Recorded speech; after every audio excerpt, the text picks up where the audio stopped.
Biasanya tuh Bang, kalau orang di ruqyah tuh apa sih yang keluar?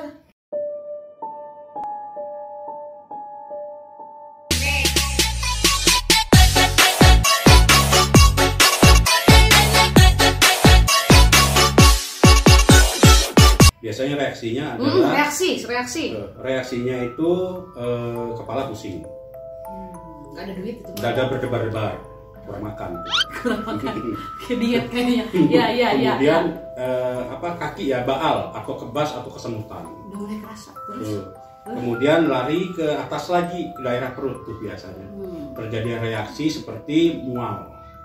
Kemudian akhirnya sampai ke atas dia lari ke dada, sesak dan jantung berdegup keras, keluarlah semacam lendir. Sebenarnya lendirnya itu memang reaksi tubuh ya, dan itu memang harus keluar. Jin itu harus keluarnya mungkin melalui lendir itu bisa jadi. Oh, berarti banyak. Gitu. Karena jin itu masukkan melalui pori-pori. Pori-pori kecil gini? Bisa bang? Bisa bang. Saya baru tahu. Mau dimasukin? Enggak, ampun. Ngeri ya Wak ya. Saya loh yang jadi korban ini antara hidup dan mati. Bang Jul, apa sih yang ngebedain ruqyah itu sendiri sama alternatif lain? Kan biasanya banyak tuh pengobatan herbal, alternatif lain, apa sih gitu? Intinya gini, ruqyah syariah itu tidak lepas dari ayat suci Al-Quran. Media tetap ada, biasanya kita menggunakan daun bidara Arab. Ya, atau daun sidr. Sidar yang tadi Bang Jo ucapin di awal ya. Yang kedua kita biasa menggunakan buah yang disukai Rasulullah, yaitu salah satunya adalah kurma. Yang ketiga yaitu madu. Biasanya kita menggunakan media-media seperti itu. Apa yang disukai Rasulullah, jin pasti tidak suka. Seperti itu. Bang, biasanya apa sih yang terjadi sama Bang kalau udah beres ruqyah nih, tenaga terkuras atau lemas atau harus bikin energi kembali lagi? Biasanya setelah selesai di ruqyah memang ada imbasnya ya. Iya. Imbasnya itu badan sedikit lelah. Obatnya satu, minum air yang banyak. Udah selesai, sama berwudu selesai. Itu doang? Bagi Bang Jul, kalau orang itu kan capek makan, enggak. Itu doang? Iya. Serem ya, sakti berarti. Berarti nggak butuh tidur, istirahat, minum vitamin. Vitamin sudah jelas, butuh tidur, butuh makan gitu. Butuh tidur ya, namanya manusia.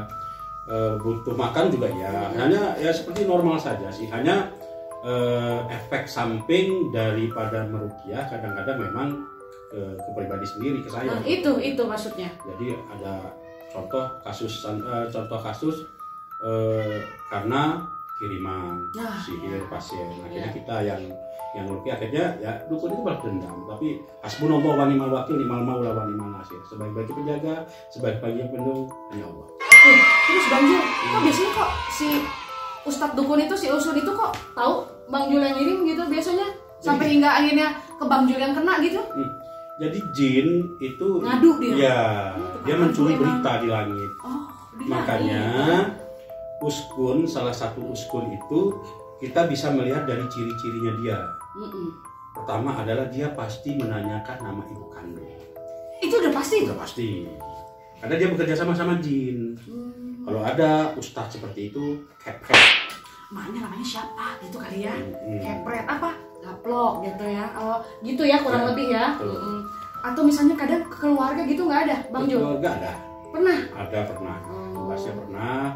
Anak saya yang si Jalu, laki-laki kecil itu pernah ditampakin sosok ular yang ingin menggigit.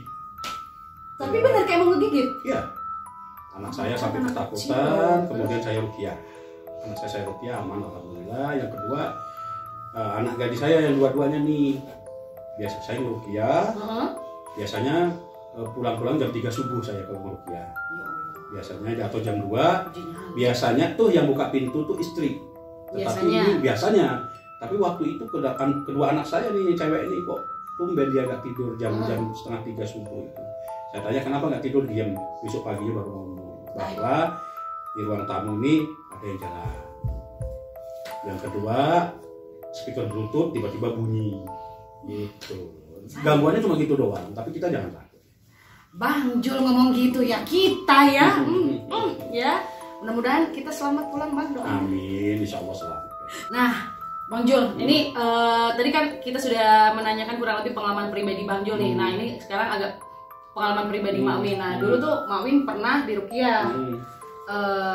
Karena di masa lalu ada hal-hal yang bikin sedih katanya. Katanya itu ngaruh juga ya katanya. Misalnya hati kosong atau kesedihan terjadi katanya masuklah jinnya. Terus kadang-kadang tuh suka termasuk anak indigo apa anak indihome kayaknya ya, nyebutkan merek ya.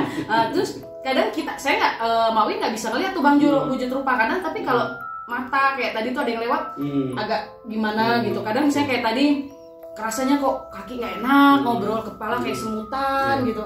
Ini jantung kayak sakit-sakit gitu, padahal ya biasa aja gitu. Cuma kok agak gimana gitu ya gitu. Nah terus pada saat saya di ruqyah itu muntah 4 plastik besar, bukan karung, serem dong. Wah muntah katanya.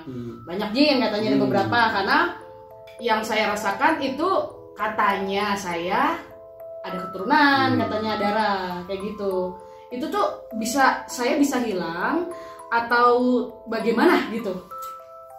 Sebetulnya segala penyakit pasti ada obatnya.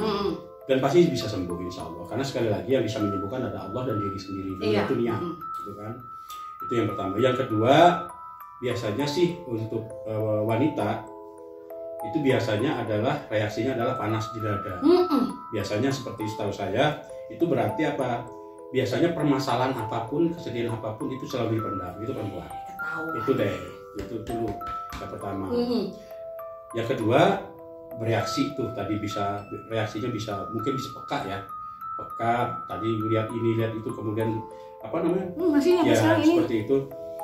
Indikasi awal nih, hanya indikasi awal itu memang ada gangguan jinnya, termasuk jin nasab mungkin. Jin nasab itu jadi turunan. Aduh. Seperti itu. Bisa sembuh? Insya Allah bisa. Melalui apa? Al-Quran.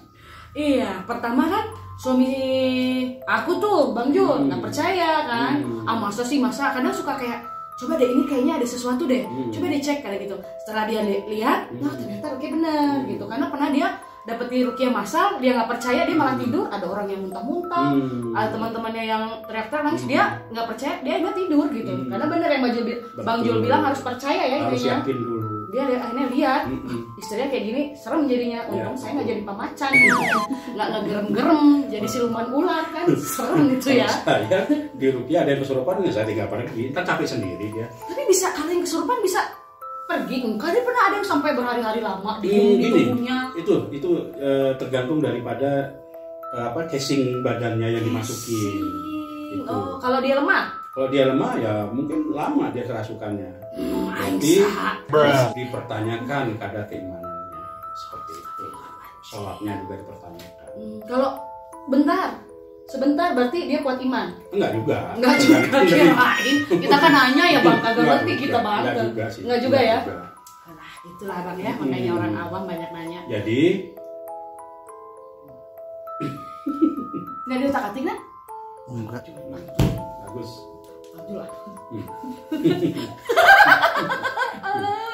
Jadi biasanya kita masuk. Oke, terus. Jadi biasanya kita ngelihat dulu yang kesurupan nih, contohnya kesurupan tuh ada 2, memang gara-gara jahilnya jin, yang kedua faktor psikologis. Itu tidak semuanya kita salahkan jin kesurupan gitu, enggak juga. Faktor psikologis juga menentukan juga sih. Bisa banget.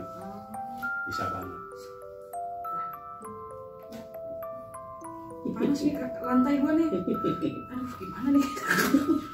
Ini lampunya panas kali. Lampunya panas.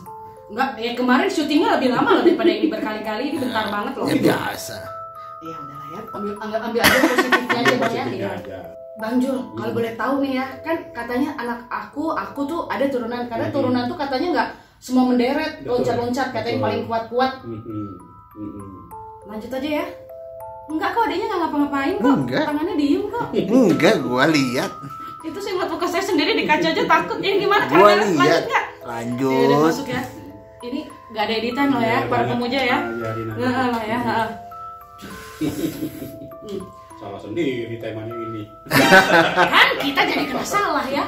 Kan biar kemarin ada request gitu ya. Nah, Terus Bang Jul, katanya tuh kan yang agak kuat lah di antara keluarga gitu. Apa sih boleh tahu ada nggak sih di tubuh saya nih Bang? Penasaran saya kadang. Tahu dan tidaknya dari reaksi ya. Nah ini udah bereaksi, insya Allah ada. Banyak atau Bang Jul bisanya apa Bang Jul bisa gitu melihat gitu atau merasakan atau gimana? Kalau melihat tidak ya, kalau merasakan mungkin insya Allah ya, karena memang sudah tidak nyaman banget. Kalau sudah tidak nyaman, kemudian mohon maaf, punggung belakang agak nggak enak. Saya ya. Tapi kalau pulang aman kan bisa dibersihin Bang nih Bang. Bang tuh Bang jangan bercanda Bang ah. Bang Dibersihin, cuma jauh ada, loh kita nih. ada molto, ada rinso, tinggal pilih kok, mangga. Tinggal pilih mau dibersihin pakai apa. Gitu. Ya udah dijadiin satu aja dah gitu kan. Iya, jadi nih para pemuja di luar sana pertama kali jadi waktu kami mau direkomendasikan buat video ini pemuja mistis ya. Aku melihat Bang Jul foto gemeteran, hati serseran, aku ngeliat ini ada yang nggak beres nih dari tubuh aku ngeliat foto Bang Jul. Bukan suka atau jatuh cinta, jangan salah nanti kan kan Berisik sih. jangan salah ya. Yang ngerti ya kalau lampu nyala mati nyala demi Allah ini bukan kita yang ngejailin demi Allah. Nggak boleh ngomong demi Allah ya Bang Jul. Dosa juga ya. Ya kayak gitu ya. Ya. Terus Bang Jul berarti balik lagi ada ya di tiap manusia apakah ada atau hanya orang-orang tertentu? Setiap manusia ada, namanya jin korin. Korin. Jin korin. Itu Setiap manusia tuh pasti ada jin korin. Dia ada di sebelah kiri. semua ya, semua. Semua. Dia akan pergi apabila Kita telah meninggal. Dia merekam jejak jadi ibaratnya. Betul. Jadi salah satu tipu daya jin korin itu adalah contoh nih, ayah saya sudah meninggal nih. Kemudian saya tertidur, kemudian tiba-tiba ayah saya itu datang nih di dalam mimpi saya. Kemudian ayah saya itu memberikan wejangan di dalam mimpi. Kamu harus sholat, kamu harus bla bla, semuanya baik. Tapi Kemudian saya terbangun dari tempat tidur. Kemudian saya sampaikan ke saudara saya, oh tadi ayah datang nih, pesannya kita rajin sholat, harus ngaji. Akhirnya apa? Rajin sholat, rajin ngaji, karena apa? Meyakini bahwa orang yang sudah meninggal bisa datang lagi. Itu yang nggak boleh. Bapak saya juga udah almarhum. Jadi bapak saya tuh pernah mengkode saya bahwa hati-hati nih mama kamu, nanti bakal diapain. Dalam mimpi? Iya, sampai nangis. Kadang saya nggak ngerti. Karena saya nggak ngerti gitu ya. Terus hingga misalnya kadang katanya kadang kalau ini ya hampir beberapa ke belakang kemarin gitu kalau misalnya kita bulan puasa lah, saya nggak ngerti gitu ya, mungkin kalau doa kita apa, tapi kadang dia dalam mimpi tuh dia ada apa, takutnya kita gimana kan kita takut juga gitu ya Bang Zul ya gitu. Itu berarti kita belum tentu itu orang tua kita. Jadi gini, kita jangan meyakini orang yang sudah meninggal itu bisa datang lagi. Walaupun datang ke rumah. Baru datang ke rumah nggak ada. Kita sudah beda. Yang penting kita mendoakan saja yang sudah meninggal, dan jangan meyakini bahwa dia hadir malam Jumat itu dia pasti hadir. Kemudian dalam mimpi dia hadir dan kita meyakinin, oh, jangan deh, jangan. Itu kita berarti sudah masuk bisikan halus jin, baik jin nasab maupun jin yang tadi saya sampaikan. Ifrit. Itu. Bang Zul mau nanya nih Bang Zul. Jadi kalau misalkan biar semua teman-teman juga tahu orang udah meninggal itu udah dipastikan ketika 40 langkah kita dikebumikan itu sudah beres harusnya. Berarti udah beres, itu udah fix ya. Jadi sudah fix, sudah tidak ada lagi rohnya. Tidak ada lagi yang sudah putus Sudah putus ya. Putus. Oke. Yang tidak putus adalah doa anak-anaknya yang soleh. Berarti kita tidak perlu datang ke makamnya ceritanya nih Bang. Yang penting doa tetap. Jadi begini, kita boleh ke makam, boleh ziarah kubur itu boleh. Niatnya adalah untuk sebagai nasihat kita. Bahwa suatu saat kita akan seperti ini, berbujur kaku sendiri. Nasihatnya di situ sih sebetulnya. Yang penting doanya. Doanya yang penting. Karena doa itu di mana aja sih sebetulnya. Allah pasti dengar. Semakin cepat ya pergantian lampu mati nyala tadi. Intensitasnya semakin tinggi. Intensitasnya padahal ini ngobrolnya kita mungkin kerasa keundang kali ya. Bukan keundang, keusik. Yang di mana nih Bang Zul? Ajep-ajep kali. Iya, ajep-ajep ada. Kalau ngomong jangan ngade-ngade. Yang terus mana? sih ada yang mirip-mirip Susana sih katanya. Hapus aja lah, buka deh lah. Aduh. Jangan itu Bang Jul, enggak kan? Enggak, insya Allah. Biarin aja. Oke, berarti aku boleh nanya. Berarti misalnya aku berada di rukiah nih. Berarti aku bisa rukiah sendiri ya? Bisa, rukiah mandiri bisa. Bisa Semua rukiah? orang bisa rukiah mandiri. Tetapi harus diyakinin bahwa apa yang dia baca, contoh Bismillahirrahmanirrahim ini, dia sebagai obat atau sifat di dalam untuk dirinya sendiri. Begitu. Bisa ya? Bacaan-bacaan sholat apa? Bukan bacaan sholat ya. Jadi bacaannya adalah ayat suci Al-Quran. Al-Quran ya, biar kita pada tahu ya. Ada. Gampang sih sebetulnya, yang setiap hari kita dengar Al-Fatihah, kemudian Al-Ikhlas, An-Nas, Al-Falaq, kemudian surat Al-Baqarah 1-5, kemudian terakhir ayat kursi. Semuanya satu kali aja, nggak usah diulang. Al-Fatihah, Al-Ikhlas, An-Nas, Al-Falaq 3 kali. 3 kali. 3 kali, kemudian Al-Baqarah 1-5 itu 1 kali juga, terakhir ayat kursi 1 kali. Tuh. Dengar ya, jangan mabok-mabokan terus. Rukiah sendiri ada yang nggak benar tuh. Ini sebenarnya nggak tahu ya, tingkat intensitasnya makin mengerikan. Cuma nanti aku disuruh uji nyali nih sebenarnya sama si Bang Jul ya. Tapi nggak tahu lah kita di sini gitu kan. Oh mungkin Bang Jul ada nih sebelum kita closing dan kita mencoba-coba nanti di depan. Ada nggak bagi yang seperti aku nih yang baru di rukiah pertama gitu ya, orang nggak percaya karena kelakuan aku kan banyol gitu. Ternyata kadang aku mimpi, kadang suka ada yang aku ngomong tuh, kalau aku ngomong tuh kadang suka ada jadi atau apa gitu. Ada beberapa orang yang ngerasakan gitu. Dan orang yang takut buat dirukiah padahal dia butuh gitu. Mungkin adalah kata-kata dan saran buat di depan gitu. Yang pertama, jangan takut untuk dirukiah karena rukiah itu beda dengan perdukunan, rukiah itu beda dengan hipnotis. Ya. Hipnotis 1, 2, 3. Oh salah, oke Bang.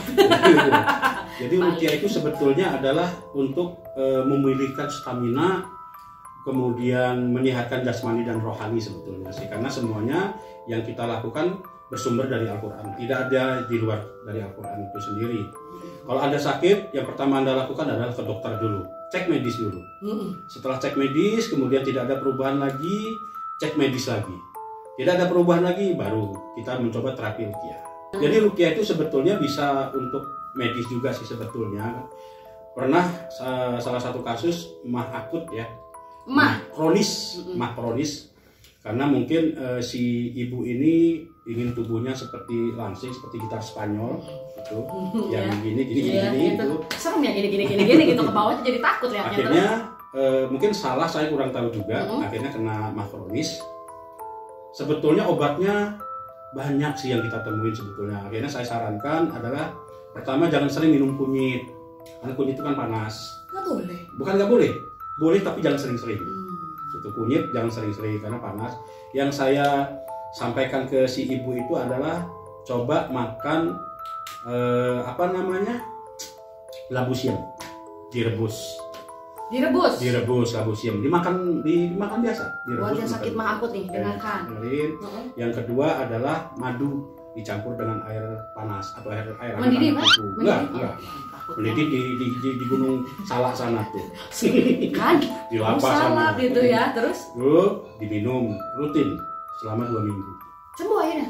Insya Allah sembuh. Karena seperti tadi yang saya bilang, kesembuhan itu dari Allah dan dari diri sendiri. Dan kekurangan hanya milik Mak Win.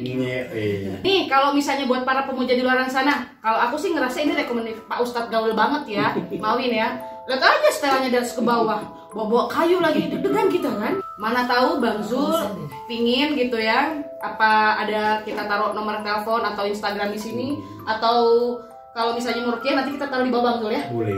Aman nggak masalah? Aman nggak masalah. Ustadz gaul, dipanggil aja Bang Zul.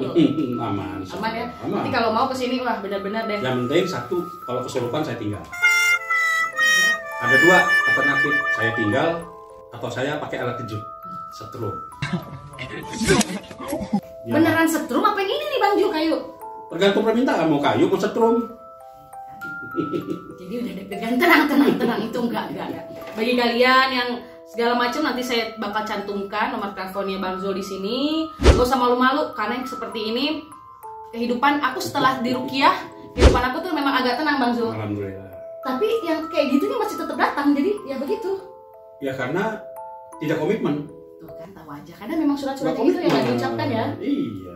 Jadi harus rutin ya. Jadi rukiah itu sebetulnya yang sangat bukan berbahaya ya, sebetulnya yang sangat riskan itu adalah pasca ruqyah sebetulnya. Setelah Setelah di ruqyah sebetulnya yang agak-agak sedikit menyerempet bahaya. Bahayanya apa? Komitmen kita, karena setelah ruqyah pasti Anda harus rajin sholat, jawabannya iya. Anda harus tadarus, jawabannya iya. 1 bulan rajin sholat, rajin tadarus. Dengan berjalannya waktu 2 bulan mulai kendor. Nah iya itu, dicoba lagi ya. Itu Ya Bang Zul, seperti tidak itu. konsisten. Benar, tidak konsisten karena ya begitu. Ini itulah. Sama kayak saya datang bulan. Jadi ya gitu. Datang bulan. Oke, nih kita tutup acara kita Bang Zul ya. Tolong dibersihkan tubuh saya sebelum beres acara ini kok Mau pakai deg-degan. lipstick apa nih? Nanti di sini kita masih ada, kita coba-coba cek-cek ya. Mohon maaf Bang Zul ya kalau Mak Win banyak banget nyablaknya, campurnya lagi ngomong serius. Nyeblak aja nyeblak, mohon maaf banyak kesalahan ya Bang Zul ya. Sama-sama. Lagi kesempurnaan hanya milik Allah, kekurangannya punya Mak Win.